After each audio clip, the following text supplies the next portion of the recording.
Selamat pagi, baik dari presentasi kali ini kami dari kelompok satu akan menjelaskan struktur dan kinerja rantai pasok UD Kelapa Jaya Bali.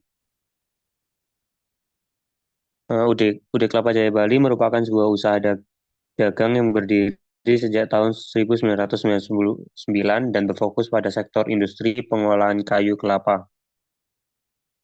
Perusahaan ini berdiri di Bali dan telah dikenal sebagai salah satu penyedia bahan bangunan dan dekorasi berbahan dasar kayu kelapa, khususnya dalam pembuatan seperti gazebo, bangunan bernuansa alami, serta kebutuhan furnitur tradisional dan modern. Dalam menjalankan operasionalnya, perusahaan ini melibatkan rantai pasok yang cukup kompleks, mulai dari proses pengadaan kayu kelapa dari petani, transportasi menuju tempat pengolahan, proses manufaktur atau pengolahan kayu dengan peralatan semi manual, penyimpanan, hingga pemasaran dan pengiriman produk ke pelanggan yang tersebar di wilayah Bali, Lombok, dan sebagian Jawa. Rantai pasok yang dijalankan tidak hanya berfokus pada kelancaran aliran barang dan informasi, tetapi juga pada efisiensi biaya, jaminan mutu, dan kepuasan pelanggan. UD Kelapa Jaya juga mengadopsi sistem kerja berbasis kepercayaan dengan mitra petani kayu yang menjadikan proses bisnisnya lebih fleksibel, namun tetap menghadapi tantangan seperti keterbatasan bahan baku musiman, variasi kualitas kayu, dan distribusi lintas pulau yang memerlukan strategi logistik yang efisien.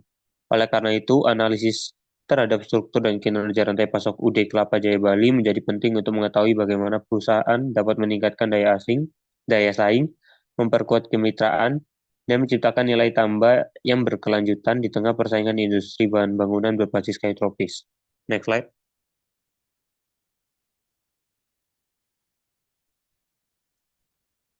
Adapun tujuan analisis rantai pasok pada UD Kelapa Jaya Bali. Yang pertama, menguraikan struktur rantai pasok kelapa UD Kelapa Jaya. Yang kedua, mengidentifikasi pelaku utama dan peran dalam rantai pasok. Ketiga, menganalisis kinerja rantai pasok efisiensi biaya, kualitas, dan waktu.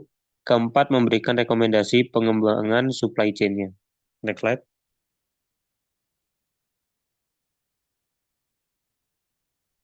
Untuk materi selanjutnya akan dijelaskan oleh pemateri selanjutnya. Terima kasih. Baik, adapun sumber bahan baku dan pengadaan sumber bahan baku yang pertama itu dilihat dari sumber bahan baku. Sumber bahan baku yaitu berasal dari petani atau pemasok kayu kelapa. Bahan baku utama usaha dagang Kelapa Jaya adalah kayu dari pohon kelapa tua yang sudah tidak produktif lagi yang menghasilkan buah. Uh, Adapun sumber bahan baku dari usaha dagang Kelapa Jaya yang pertama itu petani lokal yang menebang pohon kelapa tua di lahan pertanian mereka dan pemasok kayu yang berperan sebagai perantara antara petani dan usaha dagang Kelapa Jaya. Dan biasanya jenis bahan yang dicari meliputi batang kelapa utuh dengan diameter dan panjang tertentu yang sesuai dengan standar produksi. Kemudian pengadaan dan transportasi awal. Setelah kayu tadi ditebang, proses pengadaan dilakukan oleh tim internal dari usaha dagang Kelapa Jaya yang dimana yang menyediakan armada atau angkut truk kecil atau pickup untuk membawa kayu ke tempat produksi. Kemudian proses ini melibatkan penilaian awal terhadap kualitas kayu di lokasi sumber dan negosiasi harga. Dan tentunya tantangan utama pada tahap ini meliputi biaya logistik yang tinggi, terutama bila dari luar kabupaten, serta cuaca yang dapat mempengaruhi akses jalan ke lokasi penebangan. Next. Proses pengolahan dan penyimpanan. Proses pengolahan dan penyimpanan ini dimulai dengan pemotongan, penghalusan, pengeringan, dan penyortiran. Untuk yang pertama, pemotongan. Pemotongan batang kelapa dipotong menjadi ukuran tertentu atau dolken, usuk, ataupun dijadikan sebagai papan. Kemudian penghalusan. Permukaan kayu diratakan menggunakan alat pertukangan, adapun pengeringan dilakukan secara alami atau dijemur atau menggunakan oven sederhana, dan tergantung kapasitas dan permintaan. Yang terakhir itu penyortiran. Penyortiran produk diseleksi berdasarkan ukuran, kekuatan, dan estetika visual atau pola serat kayu. Hasil dari proses ini berupa produk setengah jadi maupun jadi, seperti dolken, siap pasang, lembar sering, lispang, dan sebagainya. Dan setelah diolah, produk disimpan di gudang bahan jadi dan atau gudang bahan baku cadangan. Manajemen inventory masih manual dengan tantangan menjaga kondisi kayu tetap kering dan bebas hama, serta memperkirakan stok yang tepat. Next. Baik, untuk materi selanjutnya dijelaskan oleh teman saya. Selanjutnya yaitu ada tentang distribusi dan pelanggan akhir. Yang pertama adalah distribusi dan penjualan. Penjualan dilakukan secara offline di lokasi usaha Bali dan online melalui media sosial dan marketplace, di mana pesanan ini dikirim ke Lombok, Jawa Timur, dan pulau lainnya menggunakan jasa ekspedisi kargo untuk volume besar antar pulau, di mana pada distribusi penjualan ini akan terjadi penjualan secara offline dan online. Kemudian ada pelanggan akhir, di mana pelanggan akhir ini meliputi kontraktor bangunan, yang kemudian ada pengrajin mebel dan rumah tangga, di mana mereka akan memilih usaha dagang kelapa jaya karena keunikan teksturnya, daya tahan, dan harga kompetitif dibanding kayu jati atau merbau. Next. Selanjutnya adalah diagram alur rantai pasok. Diagram alur rantai pasok ini menampilkan proses distribusi produk kayu dari tahap awal hingga akhir sampai ke tangan pelanggan, di mana proses dimulai dari petani kayu, di mana yang menjadi sumber bahan baku. Di sini, petani kayu akan bertanggung jawab untuk menanam dan memanen kayu, sehingga memastikan kualitas dan kuantitasnya. Kemudian ada pengadaan dan transportasi, yang dimana hal ini mencakup pengambilan dan pengangkutan kayu dari lokasi petani ke lokasi pengolahan. Kemudian ada pengolahan di usaha dagang kelapa jaya, di mana pada tahap ini kayu akan melalui proses manufaktur untuk diubah menjadi produk yang lebih siap jual. Kemudian ada tahap penyimpanan ataupun manajemen inventory produk, di mana manajemen inventaris produk ini dilakukan untuk memastikan ketersediaan barang sesuai dengan permintaan pasar. Kemudian ada distribusi. Di sini ada pengiriman offline atau online. Pada tahap ini, produk yang sudah jadi akan didistribusikan secara efisien, baik melalui metode online maupun offline. Kemudian yang terakhir adalah pelanggan, di mana di sini pelanggan merupakan penerima produk akhir yang menandakan bahwa seluruh proses rantai pasok telah berjalan dengan baik, mulai dari pengadaan bahan baku hingga distribusi produk sampai kepada konsumen. Baik, selanjutnya akan dijelaskan oleh teman saya.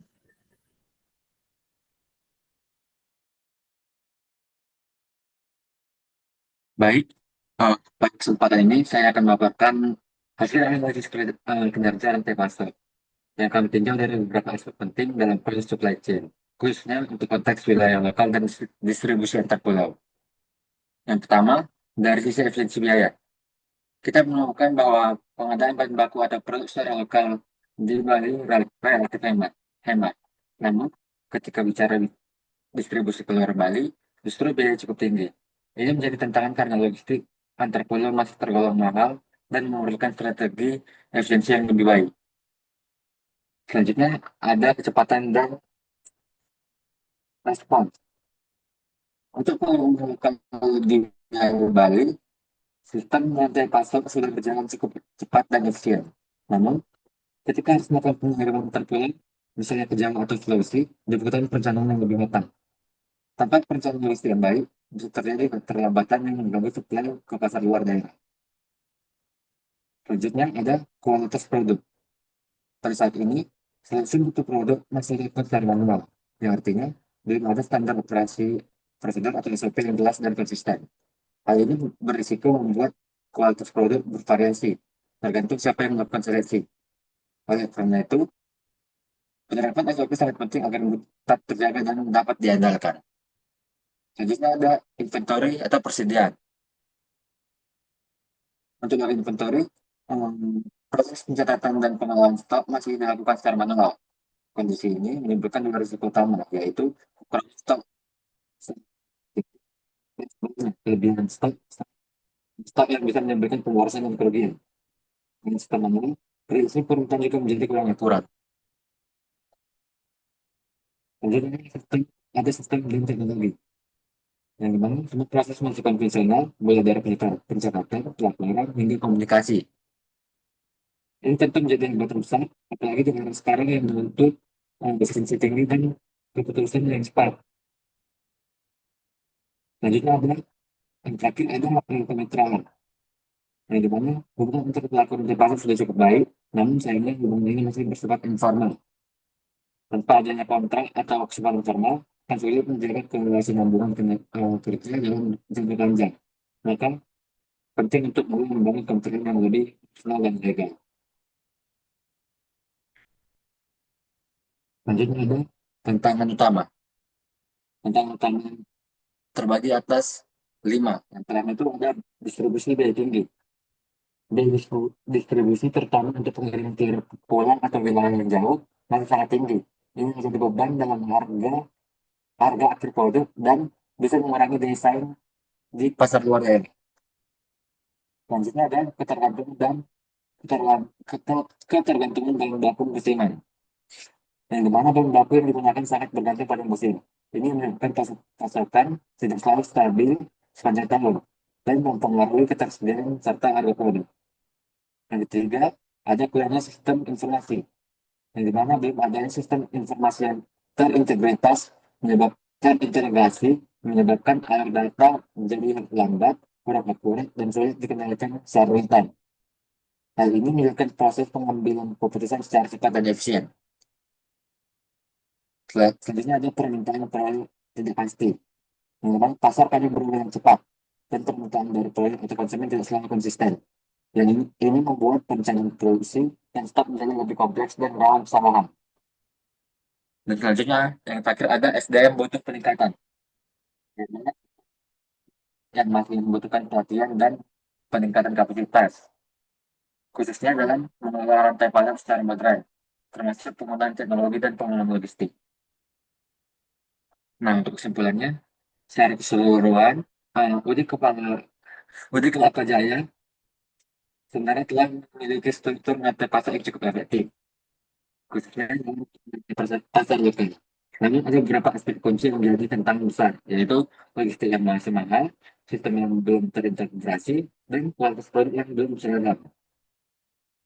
Untuk ini, langkah-langkah strategis sangat dibutuhkan, mulai dari perbaikan sistem digital, peningkatan SDM, hingga penyusunan SOP yang jelas, guna mendorong efisiensi operasional dan pertumbuhan bisnis yang berkelanjutan.